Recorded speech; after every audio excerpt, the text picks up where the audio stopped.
কুরুচিপূর্ণ মন্তব্য করা হলো। গণধর্ষণের পদযাত্রার ঘোষণা দিয়েছে, তাদেরকে ফুলের মালা দিয়ে বরণ করিয়ে দেওয়া হয়েছে। একজন বোনের ছবি ঝুম করে করে তোলা হচ্ছিল। যখন তাকে ধাওয়া করা হলো, শিবিরের যে অনুষ্ঠান চলছিল ওখানে গিয়ে আশ্রয় নিয়েছিল। আলী হোসেন নামে একজন ব্যক্তি ঢাকা বিশ্ববিদ্যালয়ে পড়ুয়া আমাদের একজন সহপাঠীকে নিয়ে গণধর্ষণের পদযাত্রার ঘোষণা দিয়েছে। আপনারা কি কল্পনা করতে পারেন, ঢাকা বিশ্ববিদ্যালয়ের মাটিতে ঢাকা বিশ্ববিদ্যালয়ের একজন শিক্ষার্থী তার মেয়ে সহপাঠীকে গণধর্ষণের ঘোষণা দিচ্ছে প্রকাশ্যে, এবং এখনো পর্যন্ত সে প্রকাশ্যে ঘুরে বেড়াচ্ছে।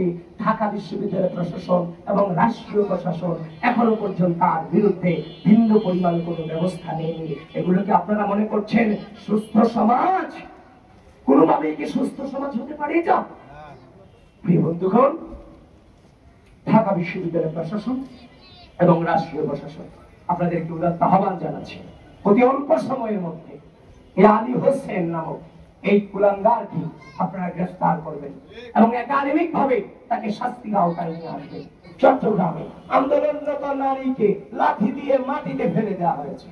ঠিক একই ভাবে এই ঢাকা বিশ্ববিদ্যালয়ের মাটিতে আমার এক বোনকে ওড়না নিয়ে কুরুচিপূর্ণ মন্তব্য করা হলো। ঠিক একই এই দুটো ঘটনায় দুই আসামিকে যখন গ্রেফতার করা হলো, তাদেরকে যখন ছাড়িয়ে আনা হলো, একটি নির্দিষ্ট গোষ্ঠী তাদেরকে ফুলের মালা দিয়ে বরণ করিয়ে দেওয়া হয়েছে। প্রিয় বন্ধুগণ, একটা সমাজে অপরাধ ঘটাটা অস্বাভাবিক নয়, কিন্তু অপরাধকে সেলিব্রেশন করা, ফুলের মালা দিয়ে বরণ করে নেওয়া, এটা চরমভাবে অস্বাভাবিক ঘটনা। প্রিয় বন্ধুগণ, এটা তো মেনে নেওয়া যায় না। শুধু তাই নয়, আপনারা জেনে থাকবেন গত কদিন আগেও ঢাকা বিশ্ববিদ্যালয়ের ডিএসসিতে একজন বোনের ছবি ফোনে ঝুম করে করে তোলা হচ্ছিল।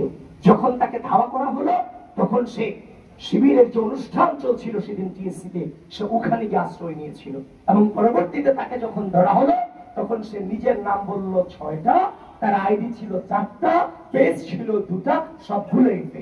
এই হচ্ছে পরিস্থিতি।